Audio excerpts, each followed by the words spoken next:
Hi guys, how are you? And happy Saturday. It's me, Alex, that your sassy dispatcher, right? And sassy instructor from Dispatch Training Center.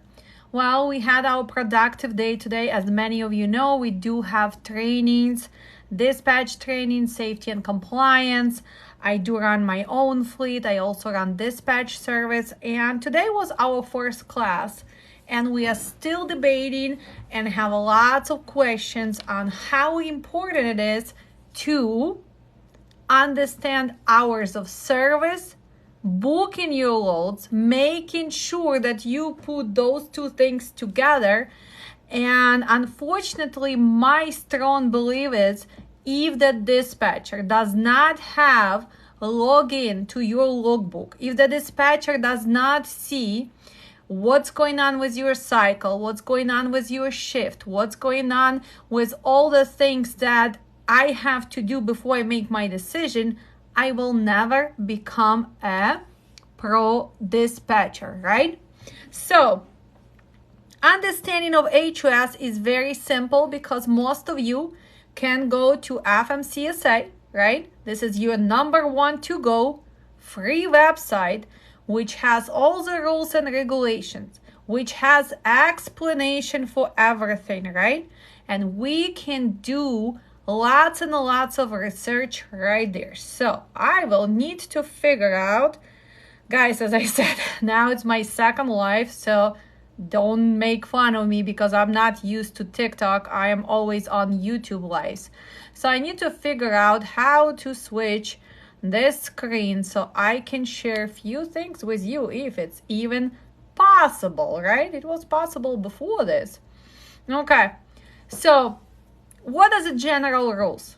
For people who are not truckers, right? Because it's easier for you guys, you're on the road, you know what does it mean.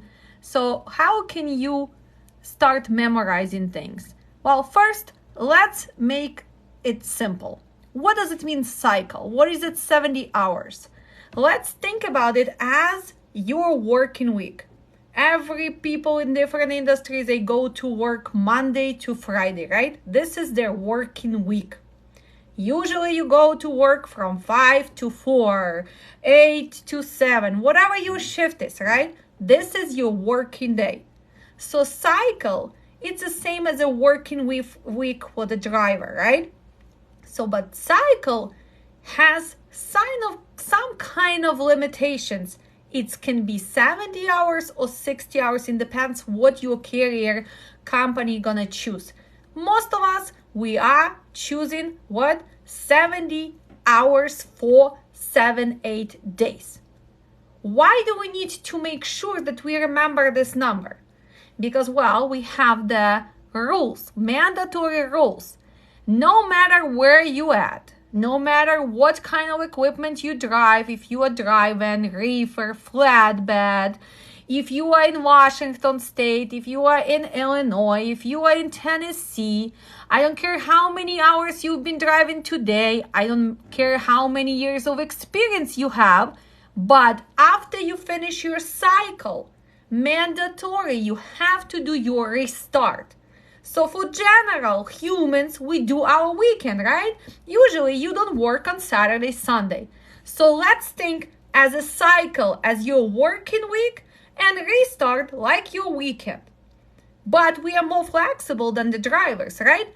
Because we can still go do things. But what's going on with the driver? Well, after he uses 70 hours, he cannot move his truck. He cannot drive towards next pickup. He cannot drive around because he should not be moving his equipment for 34 hours. Do you really think that it's something easy to do when you book the loads and you don't pay attention to those? Well, that's why we have lots and lots of mistakes on dispatcher side because they don't pay attention or they simply do not understand what restart means. It has nothing to do with Saturday or Sunday. Because today in my class, my students said, so we always do restarts on Saturday, Sunday? No, it has nothing to do with the day of the week. It has nothing to do with the area. It only has to do when you finish those 7 hours, you have to do restart. So let's think logically.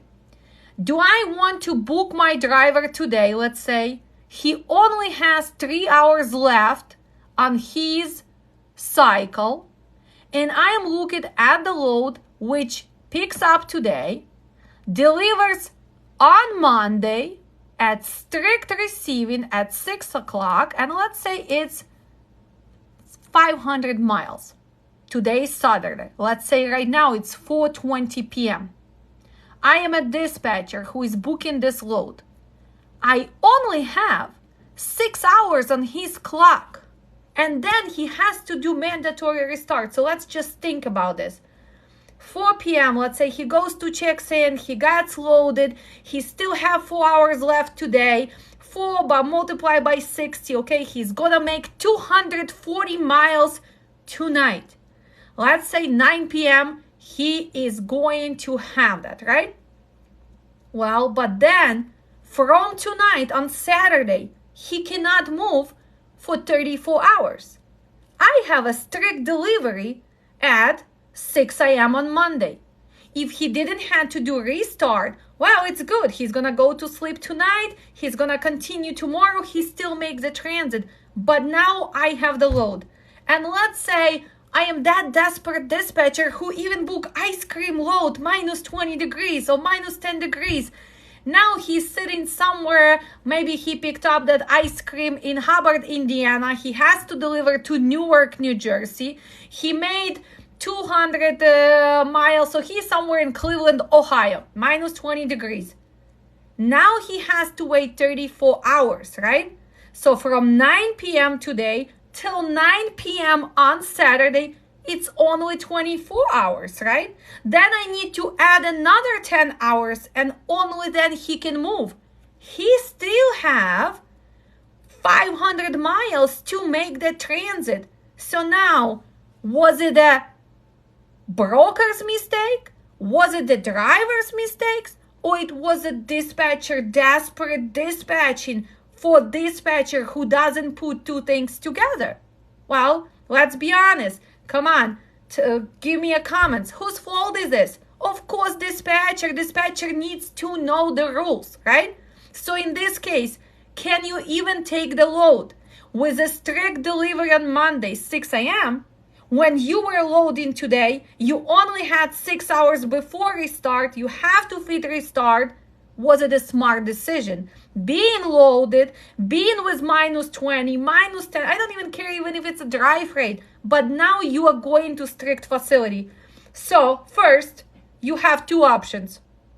Well, or you faking your logbook, right? You start disconnecting, you start faking, you just go on violations and you hoping for miracle, right? So your logbook becomes red, or maybe you have gurus who still faking your logbook. Let's be realistic. We still have 45% of drivers who still faking logbook. So if you work for that company, go ahead. They will fix it for you, right? Remember, every time they promise you, not only they gonna dispatch you, but they also gonna take care of your logbooks. Because why? Well, they're somewhere outside of the country, guys.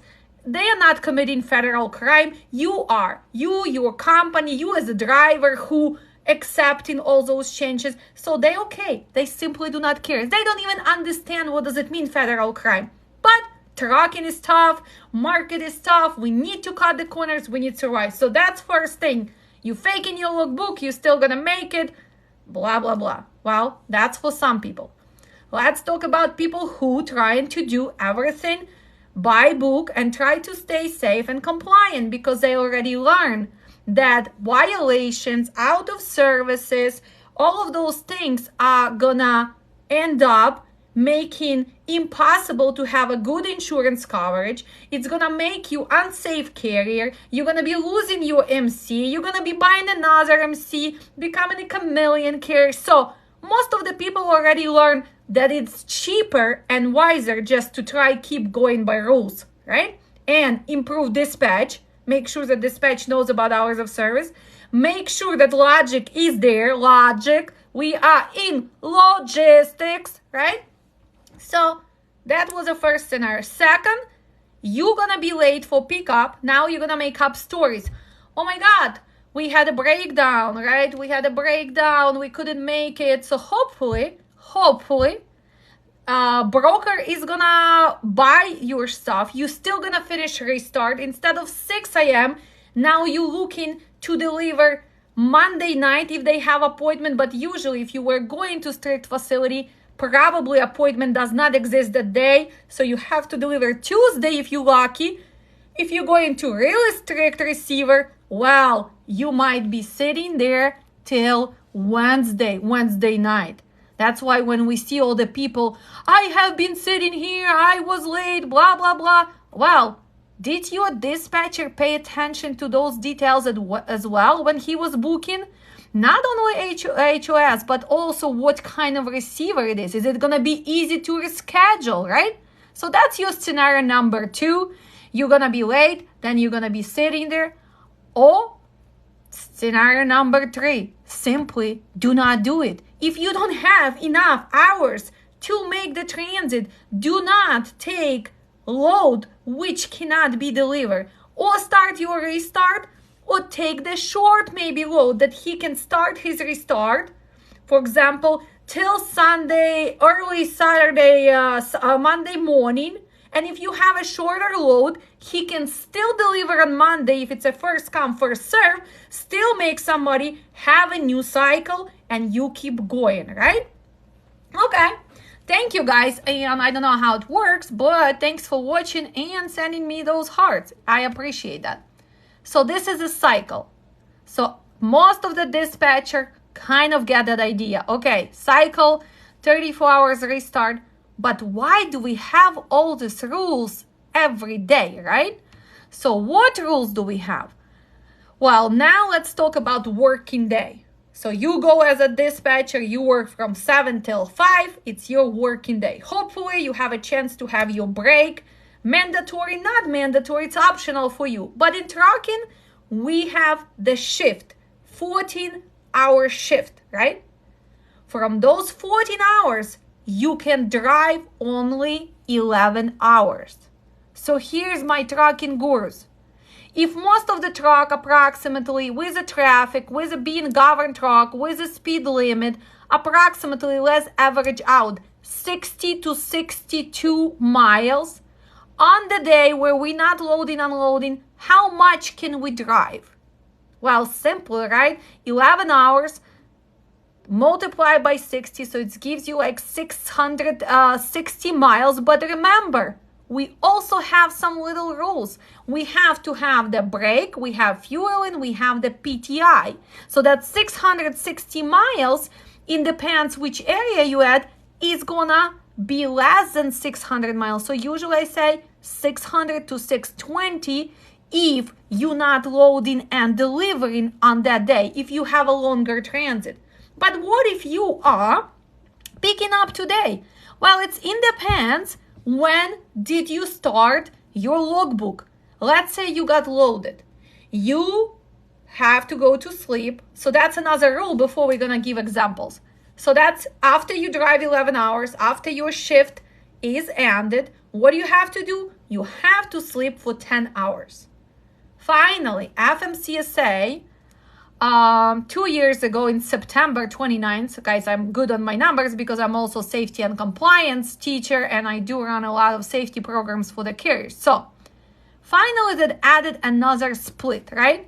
And we call it the sleeper berth provision. So it tells you, you can use sleeping 3 different ways. You can finish your shift and your driving hours and you have to sleep 10 hours. Or you can split 8 and 2, and finally they added 7 and 3, right?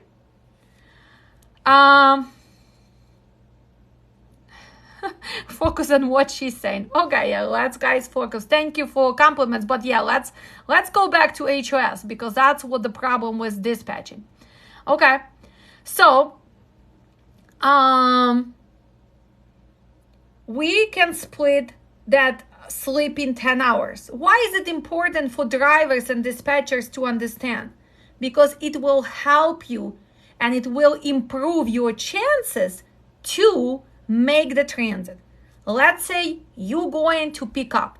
You know that this facility is gonna take longer, or maybe you are delivering and picking up at the same facility. So what does your driver have to do? Well, he needs to make sure that he goes off the duty, right? So he's not on duty because he's not moving anyway. And if they took their time and it took them more than 3 hours, 15 minutes, now he can use the 3 hours to satisfy that first part of his sleep. So now he got loaded, he goes on the road, he still have hours to run because he was delivering there and picking up there because he's a smart driver. He went and he was sleeping at the facility. It's not an easy, but that's how some drivers make a lot of money and some don't. So he did not touch his logbook. He was right there, got loaded. His dispatcher found him loaded in the same facility because he's a pro dispatcher, right? That's what I'm preaching.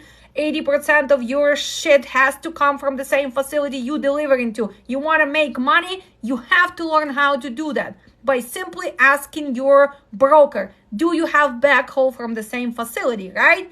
If I'm delivering to you to Nestle, do you have a load from the same facility? I'm delivering to Kroger, do you have? So the only way you can succeed, especially in this market, if you're going to eliminate those deadheads. So let's say he used those 3 hours. Now he's driving, and when he has to sleep, he only has to sleep for 7 hours, right? I mean, simple as that. So we also have chance to split 8 and 2. So instead of faking logbooks, instead of doing all that shit, guys, learn how to sleep. Use this sleeper burst provision, especially 7 and 3. It will improve so much. Ask your drivers to go as close as possible to delivery or pick up. Eliminate deadheads, right? So learn to do those things and you don't have to fake logbooks, right? What else we have to do? We also added adverse driving, right? So now that's something new, and also the 30 minutes break rule a little bit changed. So driver must have to satisfy 30 minutes break when they have been driven for the period of 8 hours, right? But without interruption. And this break now can be satisfied even when you're not driving, right? So it means that you can be on duty, non-driving, off duty, sleeper burst, or any combination of this taken together. Not 29 minutes, not 29 and a half, not 29:59, 30 minutes. Please make sure, drivers, wait those 30 minutes so you do not have the dread logbook, right? So this is also the change, because before it used to be different. You could not combine those 30 minutes like we have it now. What else did they add? Adverse driving, right? So what is the adverse driving? Well, adverse driving is when you guys driving through maybe bad weather, maybe through snow, maybe some accident happened, or you going through the big mega city in a rush hour and traffic was so terrible. So what can you do? Well, you can add now 2 hours as adverse driving to your 11 hours. So your 11 hours are going to become 13 hours driving for this day. And your 14-hour shift is going to become 16-hour shift. This is a simple HOS rules that is a must for whom? For every dispatcher. And it's actually a must for you as a company safety manager, you as a company owner, to explain and make sure that your drivers understand, right? So those changes were added 2 years ago, and still I have a lot of drivers who don't understand about the split 7 and 3.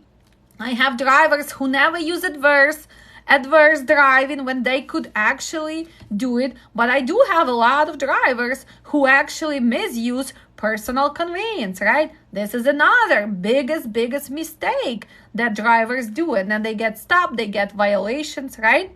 Guys, Personal conveyance still follows the same rules. If you are out of your hours and you don't have hours on your cycle, you cannot just put yourself in personal conveyance and start deadheading from Indianapolis to Chicago because that's where you live, right? So this is misuse of personal conveyance, and we see it a lot. We also have something when, for example, you are guys not pre-planning. And we can blame dispatcher as much as we can, right? And I'm a big on calling the truth. Yes, 60% of dispatchers do not look at logbook. 60% of them do not put the transit in their head. They do not pre-calculate. Of course, this is pre-calculation, so you have to use the worst case scenario to be accurate. It takes time. Most of them don't even understand why it's impossible not to deliver this load, right? They are thinking that the trucks are flying because if they are not using professional map, if they are not using, for example, any trucking software, they just looking at Google Maps. Today we were in a class and we had a phone call from the broker, and the load is picking up. We posted truck in Laredo and the load was picking up in McLean, right? The shipper was only open for the next 2 hours. And I'm saying, well, I need at least 3.5 hours. It's 166 miles. Let's be realistic. And he's like, what do you mean? Our trucks are making it in 2 hours. Really? Are they flying? What you have a specialty trucks? I mean, come on. Google Maps and reality on the road is two different things. But a lot of times brokers, when they look even at the mileage, most of the time they calculate you for the air miles, right? That's why we have advertisement for dispatch services, and usually you see all these routes. They take the screenshot on the map and you see that their drivers are going through Yellowstone. Their drivers go through the 70. Their drivers swimming in a Lake Michigan. Their drivers go through Canada, and their rate per mile is still $5 per mile. So when you guys look at those things, at least again, going back to our basics, logic, right? Secondary, winter is coming. So now besides the hours of service, we need to make sure we pay attention to what? Weather changes, chain loss, right? Maybe if your driver is putting the chains, which is mandatory, by the way, you have to have the 8 sets, each set approximately 50, 60 pounds, if not more, it depends who makes them.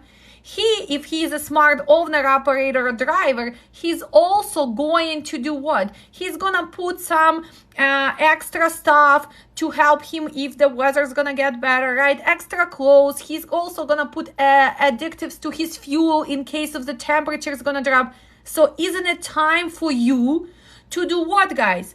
As a dispatcher, maybe it's time for you to go and send the driver with all those add-ons to get you a new empty scale ticket, right? Because it does make a big difference. Remember, you go get your empty scale tickets, what's gonna happen? You need to make sure he has a full diesel, all those chains, all those stuff he's adding for winter, then you send him. So now it changes.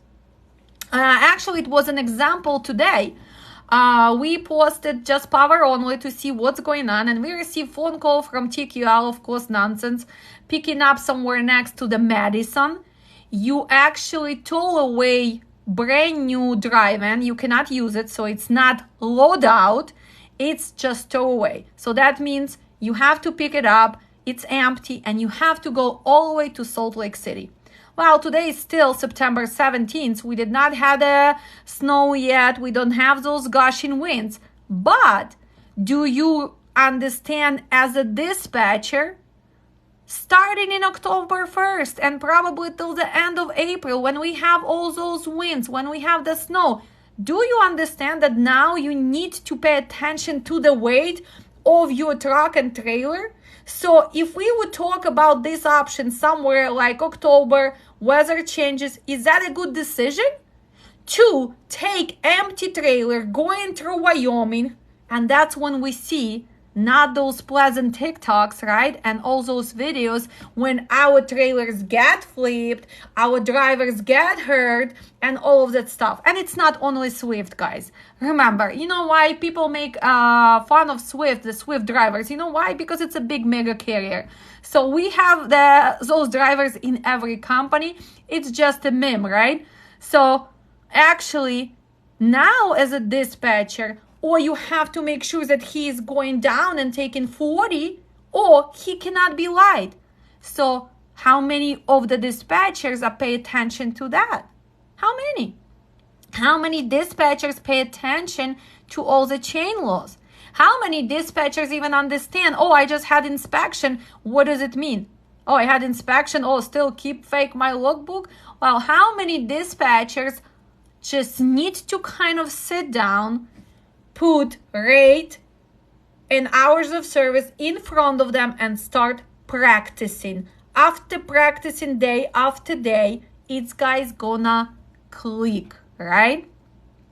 Would it be wise for dispatcher to start making that transition to keep the driver down south? Yes, that's why we have a lot of drivers who drive all over 48 states, but when winters change, they do not gonna go northeast. They're not gonna go to west coast. Yes, you move them south. First, what? You are not getting into chance to have accidents in the winter. Secondary, you don't have to worry about being stuck in Wyoming, being stuck in Montana, North Dakota. But pay attention, we are all afraid, most of the drivers afraid to go to where? They're afraid to go to Washington in the winter through North Dakota, Montana. They're afraid to go through Wyoming. But I can tell you this, you should be afraid to go through Pennsylvania, Michigan, and Ohio. Where do we see all the pileups? Right there, guys. Why? Because most of the drivers are speeding. We have more traffic there, and we do have the lakes there. So we do have the snow effects from lakes. So start raining, 5 minutes later, it's already icy, boom, because everybody's speeding, too many people, traffic is heavy. We never see accident on East Coast in the winter with 1 or 2 trucks. We usually see 30, 40, 70 trucks, right? Because again, no distancing, speeding, East Coast. People go, people drive, they cut in front of the trucks. But also, let's be honest, well, big... guys, and again, I'm direct and I am Eastern European, I am Ukrainian, but sometimes I am not proud of that Eastern European attitude on the road, right? Sitting in the glasses, the feet is on the dashboard, watching the YouTube, trying to chase each other. I don't care if you have Volvo, honey. When you get into the accident, pray to God that you're not gonna kill somebody or you're gonna be alive. So stop all that nonsense. Nobody cares if you're gonna make it to your destination 2 minutes early, because that's what it is. It's not half hour earlier, it's not 2 hours earlier. You actually making difference in 10-15 minutes. But you putting people on the road in danger. Actually, you putting yourself in danger. So is that worse? Is that watching that YouTube and talking on a phone and start chasing another Volvo owner just to prove your point? Is that really worth it? Tell me, because I know it's not. And from my experience, being an insurance agent, being in safety, running my own truck, teaching dispatch, I have lots and lots of sad stories. Okay? So no one deserves to lose their loved ones on the road. Due to what? Due to simply ignorance of other person. Okay? So how many chains are required? 8 sets. I have learned a lot from you. I have watched all of your videos. Oh, thank you so much. Guys, if you are new to me, you should visit my YouTube. It's Dispatch Training Center. We on YouTube, and I have like 200 20 videos, and yes, probably whoever's watching me probably getting tired of listening to me on background, right? Because it's a lot of details, it's a lot of information. Do I speak Polish? No, I do not speak Polish. I do understand Polish, but I do not speak. What else? Well, any other questions you guys have for understanding importance of connecting hours of service, logbook, and understanding. Sometimes if you guys get a new dispatcher and you're a good driver who can explain, I would advise you to actually explaining to the dispatcher, right? In a nice way, right? Please, in a nice way. Don't tell, oh my God, I don't care, you don't know nothing, no. Just tell. Next time say, well, you know what, Alex? Actually, this would be impossible. I know you knew, but if I am taking this load and I am loading and unloading and I started at 7 a.m., even if this load is 300 miles, but I was still delivering in the morning and I had to drive 150 miles to my delivery, my logbook started. I know you booked the only 300 miles, but did you pay attention how many hours of driving do I still have for today? Especially if this 300 miles are strict delivery tomorrow, if it's not first come, first serve. That's why also why most of the people find it easier to dispatch drive-ins. Because in drive-ins, 70% of picking up and receiving is first come, first serve. So when you making mistake as a dispatcher, the good driver, he will kind of help you and make it up for you. But again, you breaking his pattern, right? You make it harder for yourself when you take in this unrealistic transit. So in the end of the day, or you're gonna be stuck somewhere because you cannot move, or you're gonna be underload and you're gonna be late, or you have to fake logbook. So just educate yourself, right? Go to FMCSA. Find this. I mean, I don't know if look at this. Oh, I see. You see my class, but look at this. I don't even know how to flip on the YouTube. So all of these hours, right? And make sure you educate yourself. FMCSA has so much information. They have so many printouts. They have the free tool. What do you call this? This is the Ethos tool. So for people who brand new, you can go and start practicing. So the tool helps the dispatcher. If I am starting here and I am driving this many hours and the driver is here, will he be in violation? So if you guys gonna start doing it once, twice, 3 times, finally the rules are gonna make sense. And I definitely talk to brokers different now. Thanks to you, I ask for more money now. Thank you so much. When is the next class? Next class is October 1st. As I checked a few minutes ago, I think we have 4 spots left. So it's learndispatchtoday.com, because we do have requirements to start getting ready for the class. You have to go through terminology. You have to do your first homework, so we are all on the same page. So learndispatchtoday.com. You see all the classes. This is going to be our October class. And probably we guys gonna be done for this year, because as much as I love teaching, I mean, I still have safety and compliance class also in October. I have IFTA class in October. Make sure, guys, safety and compliance is very important, especially for new people. Maybe we're gonna do the live on new entrant audits tomorrow, because tomorrow I'm not teaching, right? It's not that nice weather in Chicago. I don't think I'm gonna be going anywhere unless I decide to go pick up some pumpkins, right? But probably I can do the live on new entrant audit.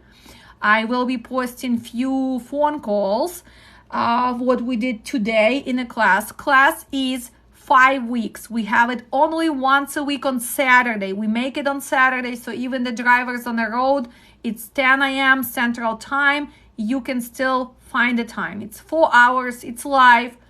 It's a lot of quizzes, a lot of homework, a lot of real examples, because guys, we post in real trucks, we own all our real trucks, we dispatch in real trucks. So I am not teaching you on data which is not valid, right? Because I can sit here and pretend and give you just terminology, tell you the process, but that would not be teaching. That would be just sharing 25%, right, of dispatching.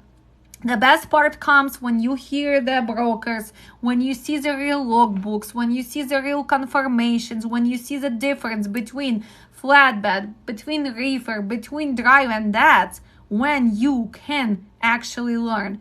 And unfortunately, not because I want to put people down, but we do have a lot of people who start teaching dispatch, and it's kind of sad. Please, guys, if you teach in dispatch, start teaching people.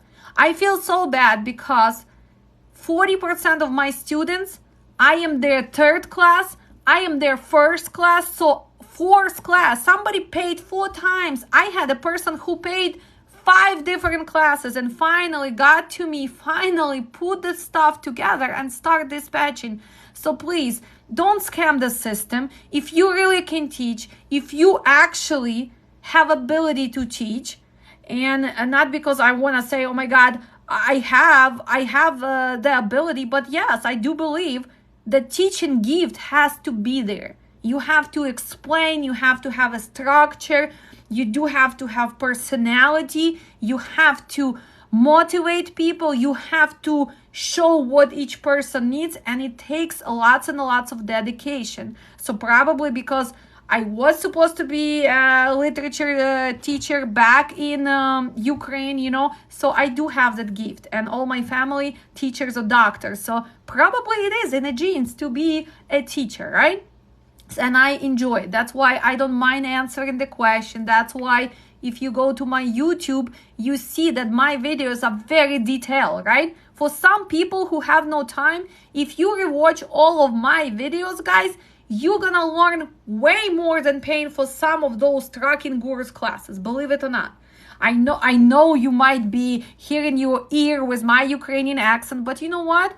Get used to it, because most of the people still gonna have an accent. You have to learn how to understand people.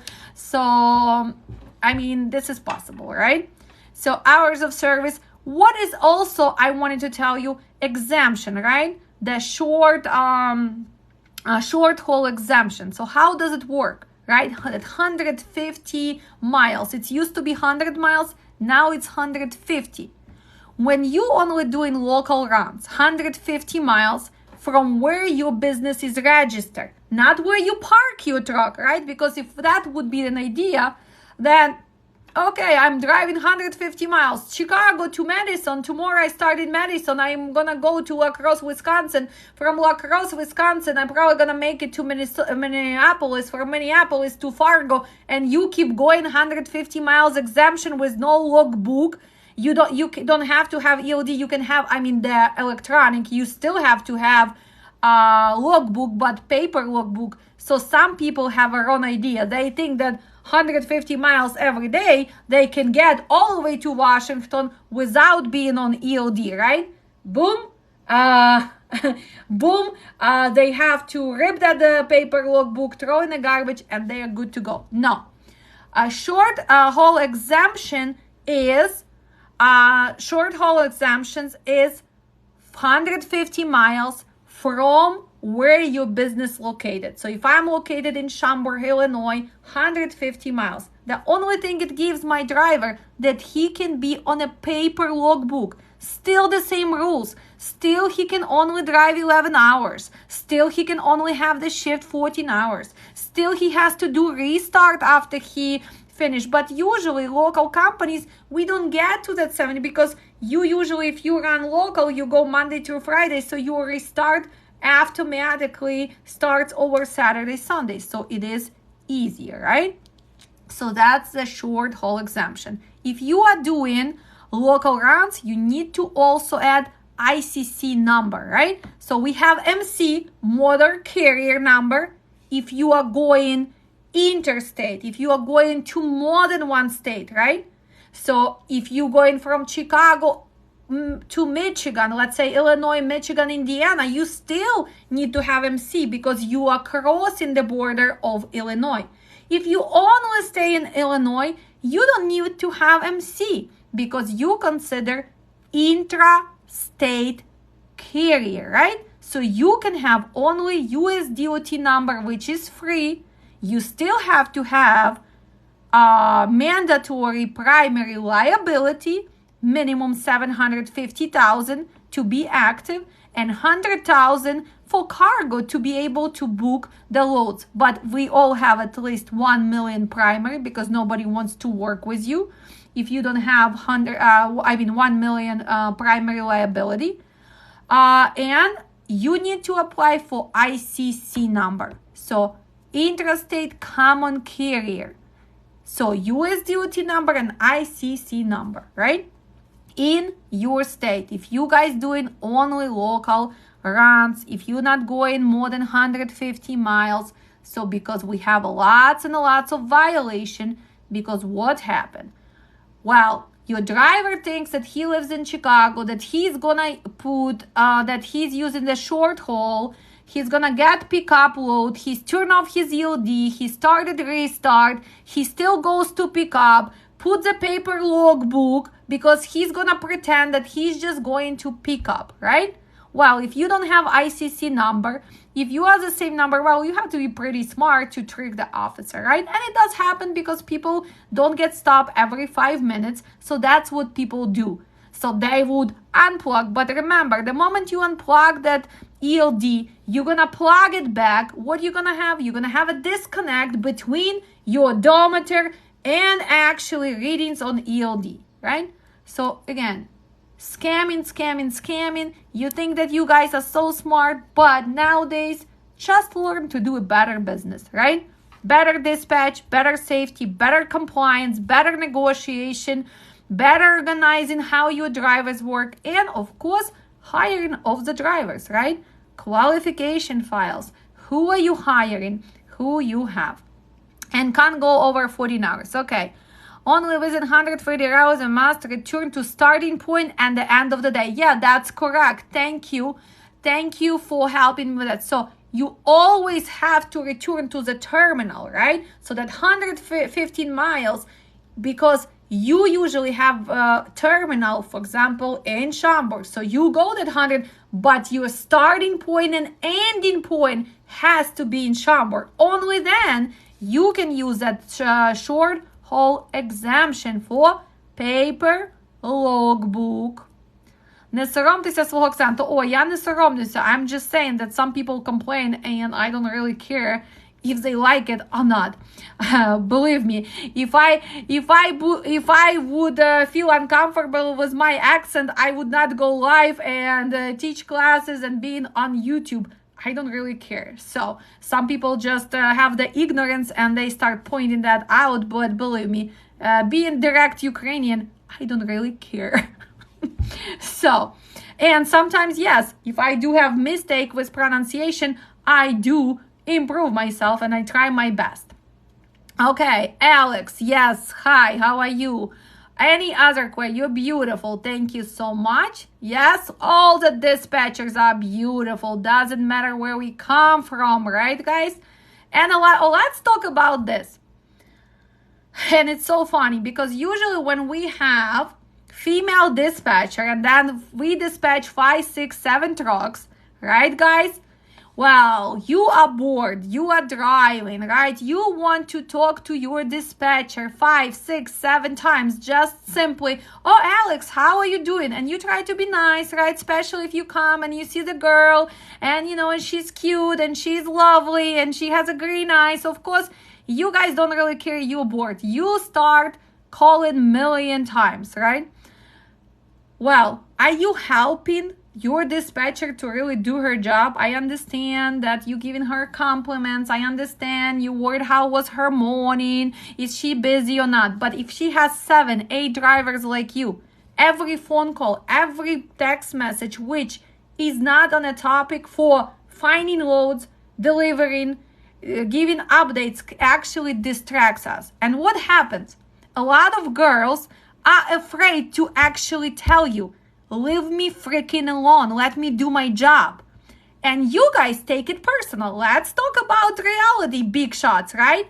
Oh, you're not talking to me, so now I'm going to give you shit every day. Guys, don't do that. Seriously, we cannot be nice to you 24/7 if you really want me to find the loads. If you want to be stuck for 2-3 days without reload, if you want to have your rate per mile just $1.80, then I can be so nice to you because that's all I'm gonna do. Just sit and chat with 7-8 drivers, right? But you have to understand, nowadays we have to make extra phone calls, right? We are friendly with you, but again, give us a chance to breathe. Give us a chance to do our job. Just help me out. So how can you help me out? You want to be my best buddy? Well, I can tell you how. Well, yeah, you can send me the flowers on the March 8th, right? The International Women's Day. That's fine. You can do that to appreciate my hard work. I would accept that. But I want you to be on the same page with me. I want you to give me updates via text, not calling, via text. Alex, I am checked in. I am checking out. I got a dock. I am unloading. Alex, looks like this is a mess. It's not going to be that fast even though we have appointment. Please make sure maybe we can push pick up for the next load, right? Alex, I am going into detention. They did not even start. Text me. Do not call me. That's being on the same page. Me asking you, well, my dear driver, can you please be on the same page and accept tracking? Because most of the brokers now gonna cancel the load last minute. Simply why? Because they are selling it cheaper. They will find any excuse to cancel the load. And the first one, well, your driver did not start tracking, right? Your driver canceled the tracking. Now you have short pays. Your driver did not give me update. And yes, most of you now, guys, gonna tell me, oh my God, that TQL calls me a million times even if I am tracking. Oh, who is calling me? Dispatch. Hey, you guys have a truck. Yes, how are you? How can I help? I'm doing fine, thank you. I have a load going out of Memphis, leaving out of Memphis, Tennessee, going to Fort Worth on Monday the 19th. Oh, you have the load coming, picking up on Memphis, Tennessee, going to where? It's going to Fort Worth, Texas. Fort Worth, Texas. Okay, so is it for flatbed or for drive-in? Flatbed. Okay, what? Actually, 46,300 pounds. Okay, is there any tarping involved? Yes, 8-foot tarp. Okay, what is a commodity? Lumber. And how much are you paying? Let's see. You probably paying so much money that it's a golden load. Oh my goodness! I want to know what that's what I'm calling you for. To let me know what the driver can do it for. Well, it's not up to the driver to tell me what he's gonna do it for, but it's being realistic. So, what is your? Probably got about 1,100 in it, 1,180 in it. Oh, how many miles we talking about? 484 miles. Okay, so you want to pay $2.20 tarping, lumber, heavy load from Memphis, going to Dallas, where the market went down. Unfortunately, we're not in a charity truck, and I need to be at least at 1950, so it's gonna put me at least at $3.20 per mile. At least you want $3.20 per mile? Yeah, at least. Actually, and plus we need to pay driver for tarping, so I need another $2.50 for tarping. Okay, let's see. I'm gonna put your number down here. I'm gonna check with them and find out are they able to do that. And by the way, what is your MC? Because I don't know which company you're calling from. Sure. My it's 1176310. Hold on. Sorry, it's Saturday. I was not really working. So, what is it again? Oh my goodness, listen, let me tell you something. I'm so sorry. I know a lot of people don't work on the weekends, but you put my MC up. I have age on my MC, and I'm trying to get with companies that will give me an opportunity. I have factor in place. Quick pay, we just need an opportunity to move some loads to get some credit. So that's why I'm using my weekends to very, very hard to build a carrier base. Or at least give a dispatch company. Okay, so can I have the MC for you, please? Yes, 1176310.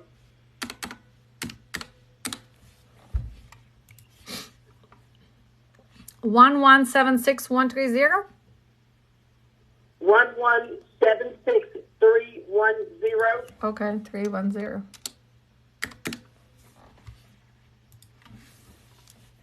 Well, Seven Boys Dispatching and Broker Service. Unfortunately, you not rated with RTS. So even if I would like to help you, I cannot do that because you're not approved by factoring company for this carrier. Oh wow! No, I'm with 7 Oaks out of Baton Rouge. Yeah, I know, but unfortunately, cannot work with you. By the way, what is your highest rate on that? Because if we even do it, when we have to make sure that you can meet up with my numbers. I'm not exactly sure what more that they will put into this lane. This is just my weekly. If you guys could get them to work with us, we get these loads every single week. I'm trying to fill 10 of them right now for the whole week. So how much do they give you every single week for 10 loads? We get 3, 6, 9, 12, 13, 14, 15. We get about 16 loads a week. But how much are you getting paid for the loads, for each load? No, I mean, that depends. Give you an example. I had a Memphis to Houston. They gave the highest they gave was $17.50. You know, I have to go back and forth with them. You know, once I find out if I don't have any carriers in my network, then I'll reach out to you guys. So if you're letting me know, just like you did, what you would like on that load, when Monday morning comes, if you have not worked on the weekends either, when Monday comes, then I can get those type of figures.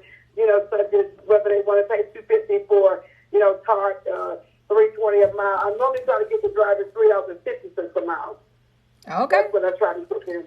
Yeah, that would be nice to get $3.50 plus extra pay for tarping. Then we can do it. So you have my number, and let me ask you this: since you're not approved with RTS, what is your option? How are you gonna pay? You have quick pay. What options? With yes.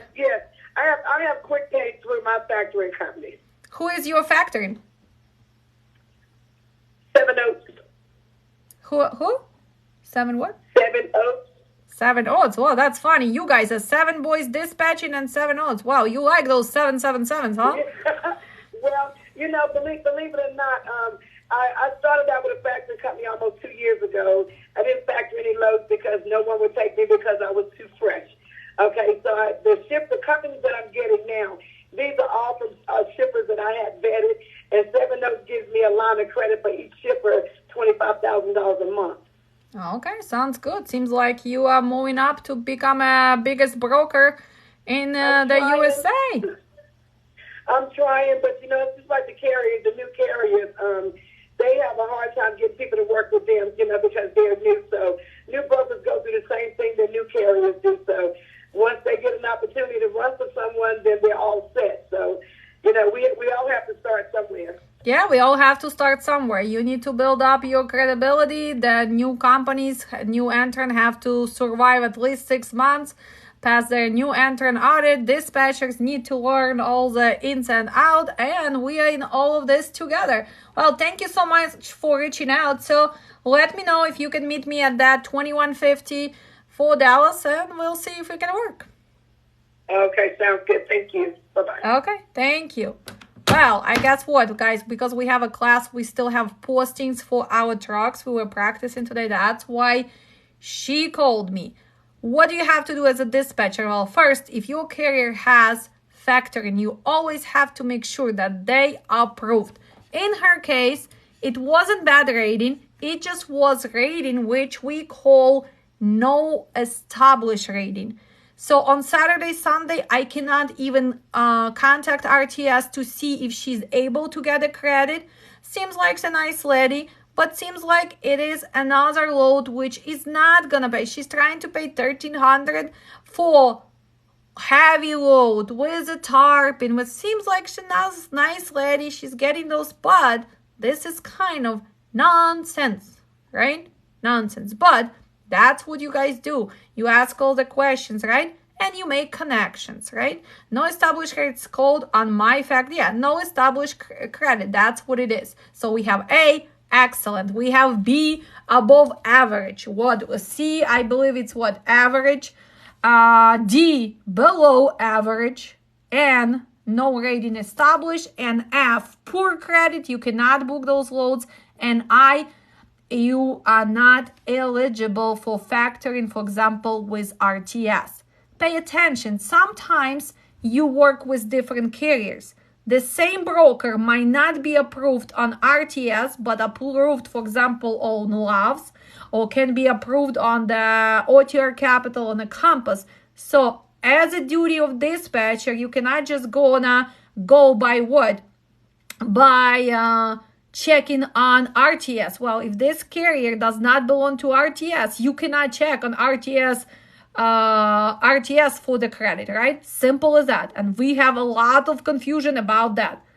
Another question which kills me all the time, and I do teach classes. I did the RTS lives few times with our representative. By the way, I am also RTS agent. So if you guys looking for factoring, you want me to help you out, I will be there for you. Reach out. I provide the factoring for most of my carriers who I do safety. I'm also insurance agent. I'm also teach safety classes and compliance, right? So a lot of dispatchers ask me, Alex, how can I get access to RTS or Loves or OTR? The only way you're going to have access when you dispatch in your carrier and he gives you access for his actually account. Just being an independent dispatch service or dispatcher, you cannot just call the RTS and say, well, can I have the access? No, you're not, because factoring works for carriers, right? Factoring, this is agreement between carrier and factoring. And what is a factoring? Factoring is the third party who has money and making money with giving you money faster. They buying your invoices, right? So because they're buying your invoices, you get the money, boom, boom, right there on your account within 24, 48 hours. If you submit it on time, if clean BOLs are submitted, no shortage, no rejections, no damages, no nothing, everything is good, your money next day if you submit it by 11 o'clock. Why? Why do you need a factoring? Because guys, you need to survive. You need to pay your drivers on time. You need to pay your fuel on time. You need to pay your equipment on time. You need to pay your insurance on time. You even have to pay me for my dispatch on time, because I can be nice, but if I don't receive my payment by Monday 3 p.m. for previous week, well, I am not dispatching you, right? Because this is my job. That's what I do. You make money your way. So for you to do that, you need money fast. So money flow, fast money flow, that's what helps you to grow in any business. So that's why we need factoring. When you're gonna start listen to all those friends, I'm not gonna pay 2%, I'm not gonna pay 3% because I'm gonna save. You know what? A lot of times you're gonna lose more. Why?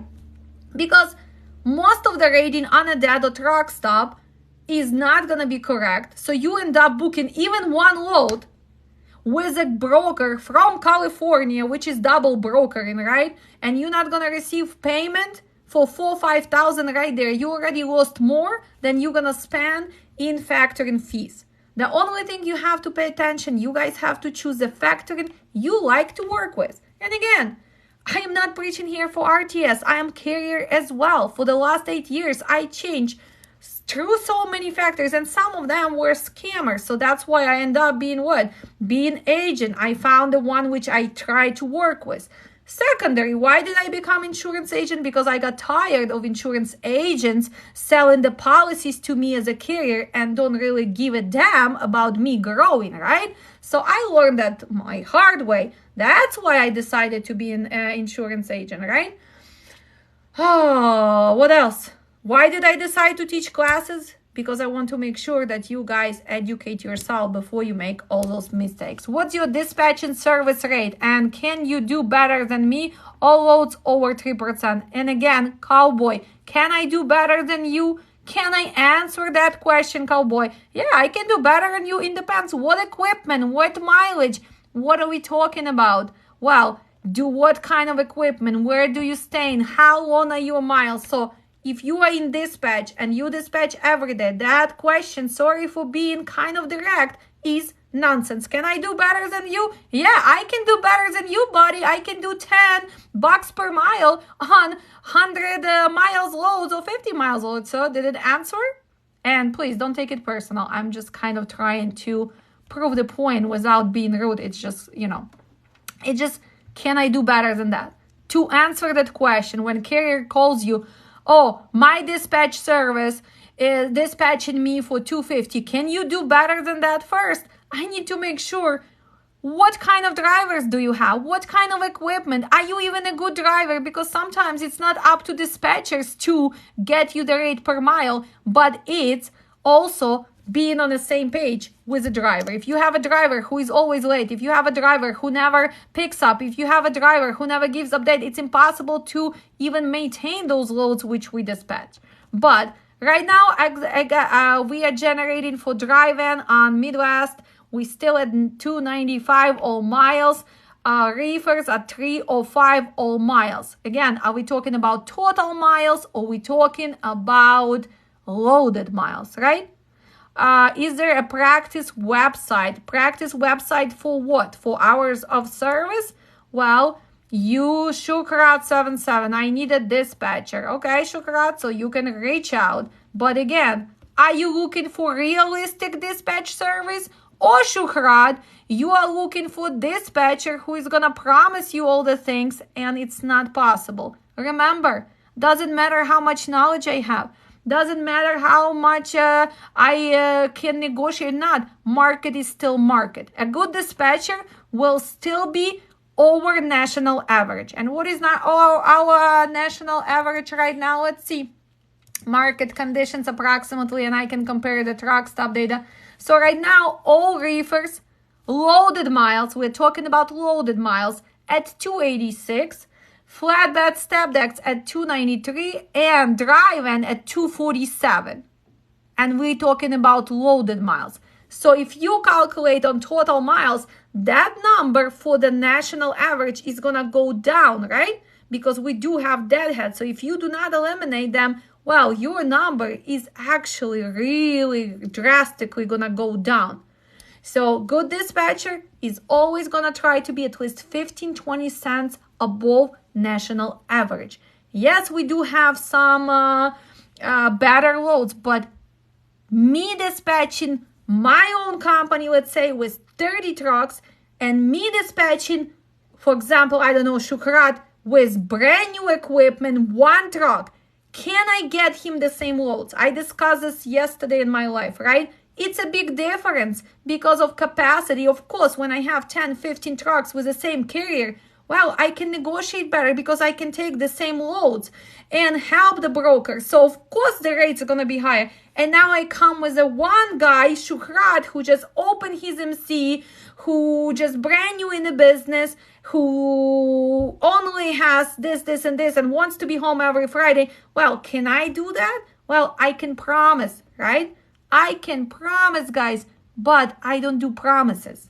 I do the real talking, okay? So, one more time, if you guys are looking for dispatch services, reach out to us, but we do have, you have to go through qualifications. We don't take just any driver. You have to be on the same page. Your attitude, you have to be positive. You do have to have knowledge.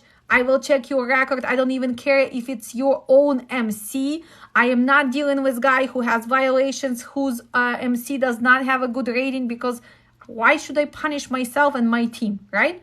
I want to negotiate. I want to get better growth. I want to build up and help you to grow, not to babysit you. I'm not here to babysit. I did not open kindergarten yet. When I open kindergarten, then I'm going to take every carrier. But so far, I am running professional services, right? And guys, please, Sometimes, the sarcasm can be taken the wrong way. This is a kind sarcasm, right? The more I listen to you, the more prettier you get. Okay, thank you. Probably, with all those fancy features on TikTok and all the phones, we are also pretty, right? As long as in the morning when you wake up, you're still pretty, then it works. Because with all the stuff nowadays, seems like everybody's pretty, right? But yes, I've been very, very lucky to have the nice complexion and try to stay gorgeous as a woman in a business, right? And you have to love yourself. So when you love yourself, you gorgeous all the time. So start loving yourself. Numbers, inside and out of legit. Okay, any other questions, guys? I see that we had 3,000 likes. We had the goal to have 2,000. I guess we reached the goal. I am getting used to TikTok, right? Do you so you don't take drivers with violations? Well, if you come to me as a driver and you have lots of violation, unfortunately not. I know that it's a shortage of the drivers, but no, hiring process is very important. I already did those mistakes a long time ago when we just started company because I was too naive and I was listening to all the friends, gurus. Oh, don't worry, everybody does it. Everybody fakes logbooks. Everybody don't put drivers on insurance. Don't worry about it. Well, I learned it the hard way. So no, my hiring process is very true. As I said over and over, it's better for my truck to sit on a parking lot than to put unqualified driver because it's gonna cost more for me in the long run. And that's something when you guys learn, when you start growing in the business, you're gonna learn it hard way. So, or you can learn from other people who already made this mistake, or you can still do what you want to do and learn it from your own. What is a lot of violations? Again, we have to check what exactly violations he have. What are you doing? Is that you're speeding? Is that you're not maintaining the truck? The best part I have when I run the PSP of the driver, guys, right? I run the PSP of the driver and there is lots of violation all the time for truck, for maintenance, for logbook, for everything. And the driver looks at me and it's like, it's not my fault. That's a company. They did not want to do this. They did not want to do that. But here's my question. You are a professional truck driver. Every time when you did your PTI, and hopefully at least you know how to do PTI, right? How to open that hood, because a lot of people nowadays, they don't even know how to do that. So when you were doing those PTI, certifying that everything is good, and every time you were stopped, your light's not working, 6 tires are illegal, whose problem is that? Really? Yeah, I know. Some owners of the company are not fixing them because they're simply broke, especially now. We're going to see it. Most of the trucks are going to get in a worse shape because people are barely making to zero. Most of brand new carriers are in minus already. So what they're going to start doing? They're going to start skipping preventive maintenance. They're going to stop skipping fixing the brakes. They're going to stop doing all these things, stop paying drivers on time, stop paying payments, playing all these games because, well, if you were not ready for the market go down, well, nothing's going to save you. So you have to start scamming the system, scamming people who work for you. That's what's going to happen. But as a driver, if you have that in every company, am I gonna hire you? No, I'm not, because it proves to me that you do not care whatsoever and you still put yourself, everybody else in danger. You're the one who is gonna bring me hours of service, because sometimes it's not even me who doesn't want to fix, but it's a driver who does not want to tell me, well, Alex, you know what? I do need to change the tire. And Alex doesn't have a problem with taking you to shop, whatever you add. But sometimes driver doesn't want to tell you that because he wants still keep going. He wants still have his miles. He would still has to make it to Chicago because he has a wedding to go to. So a lot of times it's not me as a owner who doesn't want to fix, but you as a driver who does not tell me and does not really do the real PTI, right? So here is the stories have 2 sides, 3 sides, 4 sides. So, I can tell you this, being in this business for a long time and probably kind of digging into a little bit deeper and having the background in little psychology and reading people, I can tell you lots of people lie, right? I am the best driver. Well, you're not. I am the best dispatcher. No, you're not. Well, I am making so much money. Well, you're not, because you're barely making it right now. So when people start making up stories, they are still grossing 12,000 a week and their rate per mile at $4. I mean, come on, you can tell it to somebody else who is not in trucking right now. You can tell to some newbies. You can tell it to other guy who you're gonna tell, well, go to trucking, because that's why I am never home and my Mercedes just sitting there, because, well, now I'm even go Saturday, Sunday, because payments for brand new Mercedes, brand new truck and trailer, I cannot even make enough money with my dispatch who does not connect loads, because sometimes I sit in Iowa and I won't just load for 20,000 on the weight. And if she does not give me $5 per mile, I'm just keep sitting there. And after I'm sitting there till Friday, I am deadheading empty 300 miles just because now I'm pissed. I know all those stories, guys. If I should start making the funny stories and reality stories every day, right? Hopefully we're gonna get more subscribers, so it's going to be entertaining, right? Whew. What else, guys? I think we are done for today. Tomorrow is Sunday. Make sure that you stay on the road safely. You know your rules. What method do you use to get paid from your carrier each week? What method I use? They bring me gold. They ship me gold. What method do I use?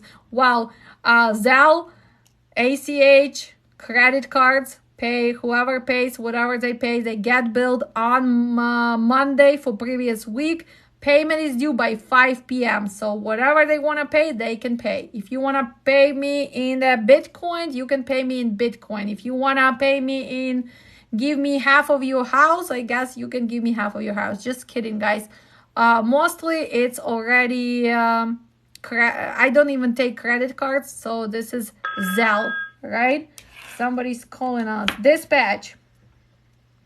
Hi, yes, this is Marcus calling from Corporate Logistics. How are you doing this evening? I am doing great, Marcus. What's going on, buddy? You working on Saturday? One of your carriers cancel on you? Nope, I am actually working Saturday and Sunday this week. Oh, so you are after hours dealing with all BS, huh?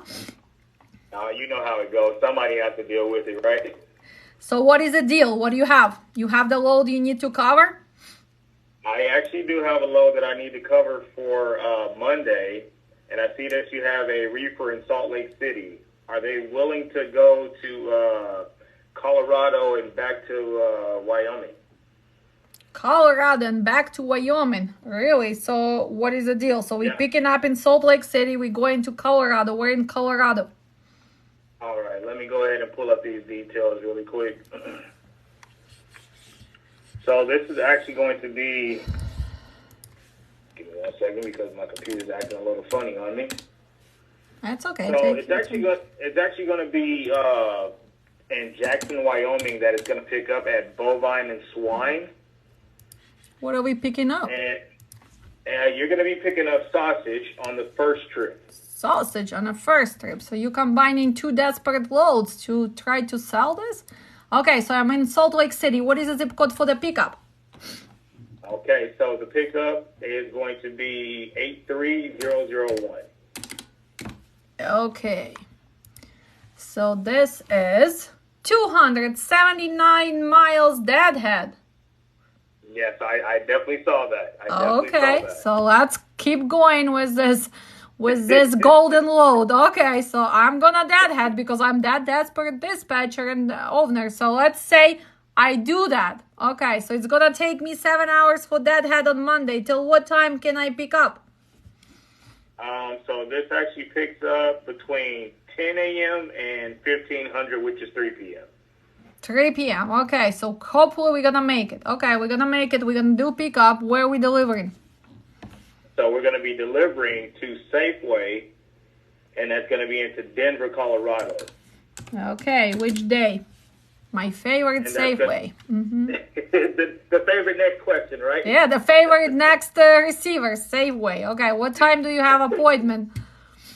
Okay, so that one's going to be delivering on the 20th, and that's going to be at 7 a.m. So hold on, 20th is going to be Tuesday at 7 a.m. Correct. Okay, so do the brokers ever know the hours of service? You want me to deadhead, then you want me to pick up, still deliver when total miles are going to be 798. Should I break the federal laws and do that?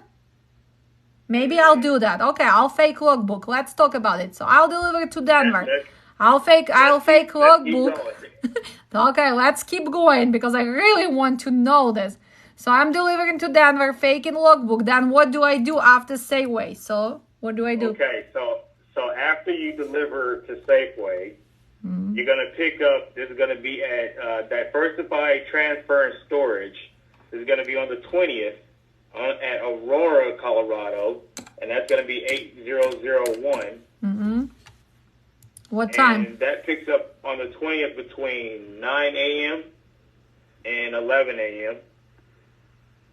On the 20th. So Safeway is really gonna unload me that fast that I still have a chance to be on time for your strict pickup. Okay, let's say it's a magical unloading this time. Okay, let's say it's all gonna be magical and quick fingers crossed. Okay, so now I got get into Aurora, Colorado. Now I'm going where? Okay, so your delivery is going to be back into Jackson, Wyoming. Okay. Okay, and you're going to be delivering back to bovine and swine. And when is that going to happen? That's going to be on the 21st, and that's going to be between 8:30 a.m. and noon. Oh, at least you gave me a few hours to breathe there. So not faking logbook this time. Okay. So what is the temperature on this? Okay, so for the first load, your temperature is going to be 35 degrees. Continuous or stop and go? And that's going to be continuous. Okay. Okay, and then once you pick up the ice cream load. Oh, you telling me to pick up ice cream load on the way back to Wyoming? Oh my God. Are you like, is this like a comedy club today?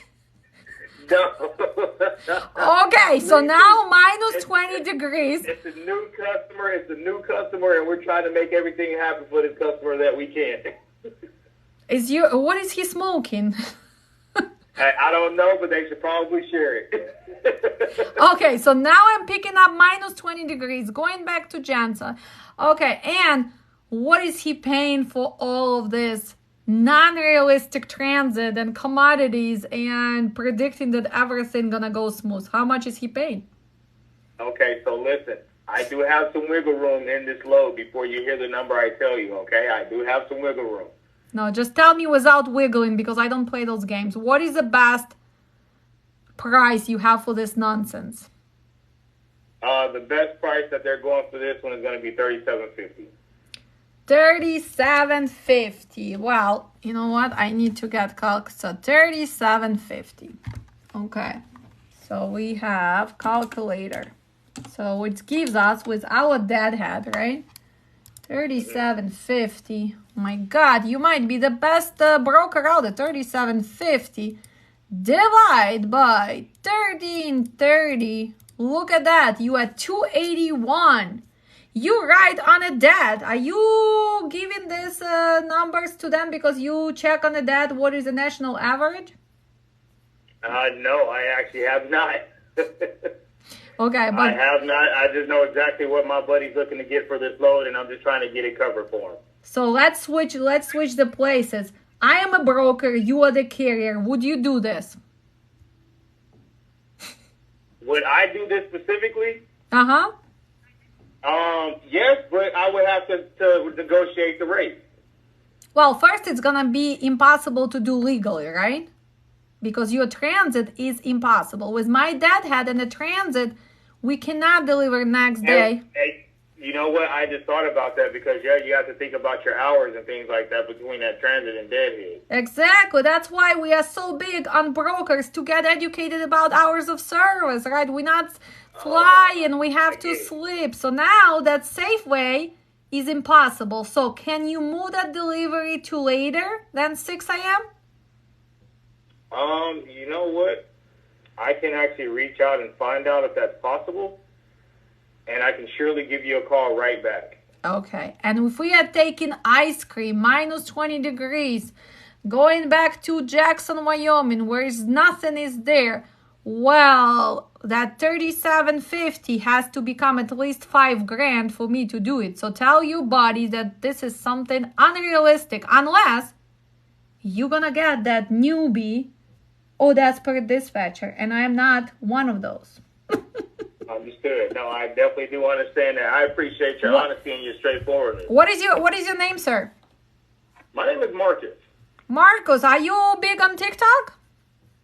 No, I am not. Well, maybe you should find it, because right now we were live with you on my Dispatch Training Center TikTok, because you called me when I was actually live. So 3,500 drivers were watching us and listening to this nonsense. So guys, don't do this. This is impossible. At least he's smiling about this because he knows it's impossible. So, but find me, Dispatch Training Center on TikTok, on YouTube, and hopefully you'll call me back. I'll look for you. That's for sure. That's for sure. Thank you. Have a good Saturday. You do the same. Thank you. Bye-bye.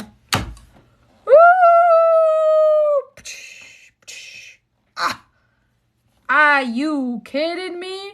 First, it's impossible. He knows that it's impossible unless what? Unless you're gonna fake logbook and minus 20 degrees ice cream. I don't care how good my reefer is. I'm not taking ice cream load because I don't want to be out of business, right, guys? So, do you enjoy this reality of trucking, huh? Show me some love. Show me the likes. I want to see those likes because this was priceless. This is priceless. Wow, I'm so lucky that guy called me on Saturday at 5:37. This is priceless, guys. This is just nonsense. And they don't even know. Oh, by the way, you still guys have to follow the rules. Oh, no shit, Jose. Yeah, we are in USA. We have FMCSA. We are the carrier. So, dear broker, yes, we have to follow the rules. Secondary, Safeway never gonna unload you from 6 a.m. within 2 hours. It's gonna take at least 4 hours. You want me to go to strict pickup at 9, 6, 7, 8, 9. Hopefully, I'm gonna be done with unloading. Then what's gonna happen? Because I had a longer transit, guys. Can I even go to pick up? No.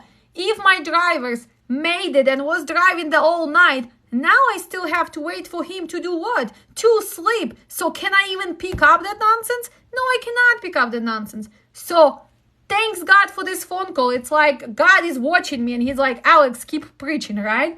Keep preaching to people who can hear, who can see, who have the logic. So dispatchers, do you understand the process? And I wish I could just actually, I will figure out, guys, next time how to flip this freaking TikTok, right? So you can see actually the map and what I did. Secondary, I am in Salt Lake City. You looking for the carrier to pick up by 3 o'clock with 282 miles deadhead. This is not a highway. You taking 15. That's not easy. Jackson is almost in a national forest. Well, lucky you, you're gonna probably see some beautiful scenery, but this is two disasters options combined together. Why? Because somebody wants to save money on booking 2 different loads, two different trucks, posting 2 commodities, so his body, whatever he sells, trying to combine nonsense. Why? Because he's not in truck and he's not know the rules and regulations, and he is just hoping for what? For somebody to jump and do it. So how many of you gonna do it? Well, unfortunately, we do have lots of people who would do that, right? They will do this.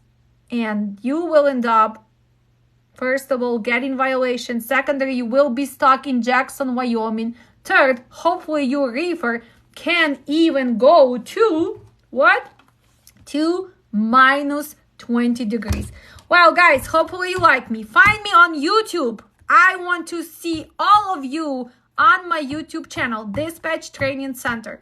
If you're looking for classes, make sure you go to our website, right? It's also linked in my profile. Follow me, and hopefully together we can change trucking for better, right? And we can hear all of this. Do you have a team dispatchers? Yes. Why I love agriculture and agricultural exempt? Yes, we do have agriculture exemption as well, right? Well, keep driving, keep learning, stick to your grounds, and stay away from nonsense, because nonsense in trucking is gonna run you out of business. And the honesty of this is that probably 45% of brand new carriers is already out of business. I know you're still driving, I know you're still going, but most of you already running in minus. Most of you already should stop driving, probably try to sell your equipment and go back to be a driver. And it's not your fault. It's just because market goes down. If you were not prepared, if you did not save money on that high paying loads, if you did not have the maintenance account, if you did not put money aside for breakdowns, if you did not have a caution, it's impossible to survive. It's not because you are a bad person. It's not because you did not try hard enough. But the reality is that most of the new carriers come to trucking without basic knowledge. Simply profit and loss, simply operational cost, simply calculating the rate per mile, simply knowing what has to be done, knowing how to hire the driver, what to do and not to do, because you just looking at other people, and most of them will never ever tell you the truth. Why? Because why would the driver admit that I am stuck and sitting here for 3 days? Oh no, he's gonna tell you that he has a golden load. Why the owner of the company is gonna tell you that after buying 10 brand new trucks, 7 of them are sitting without drivers? Well, he's not gonna tell you that, because how he can ruin his image, right? He's still gonna be trying to pretend driving BMW and all those stuff, right? And telling you that he's doing great when he's barely making payments on those trucks, because reality is that people don't tell truth. And the truth is, trucking, this is not an easy game. Trucking needs education, understanding, pre-planning, putting everything together, and only then you can survive, right? Especially right now. So I wish all of you to survive. Catch up on your knowledge. Look FMCSA. Read. Educate yourself. And be honest with each other. And let's stay supportive. So, big guys on East Coast, stop cutting each other off, right? Remember, we have kids on the road. We have your own family on the road. So let's slow down a little bit, right? Big shots of the big trucking companies, small companies, one shop owner. Keep doing your preventive maintenance. Make sure that your trucks have the brakes, especially winter's coming up, right? Make sure that you have the chains already in your truck so you prevent violations. Make sure that your dispatchers understand hours of service. They negotiate and they choose the best option for you. Is it possible to survive in trucking? Yes, it is possible. Mwah! Love you guys. And again, my name is Alex. If you don't know me yet, I am that sassy dispatcher and that sassy instructor, and I do not take no for an answer. I do not listen to BS, but I love to have my fun, right? Because otherwise I would be tired of trucking a long time ago. And I appreciate every driver out there. Thank you guys. Let me see again. God, I need to ask my kids how to stop all of this, right? comments, pause, live settings. Do I finish right here? Yes, guys, I figured it out. Oh my God, look at this. Do you dispatch hazmat loads? No, I do not dispatch hazmat loads. And I will see you guys soonish. We're going to talk about driver qualifications and we're going to talk about new entrant audit. And probably going to listen to some nonsense phone calls. Love you guys.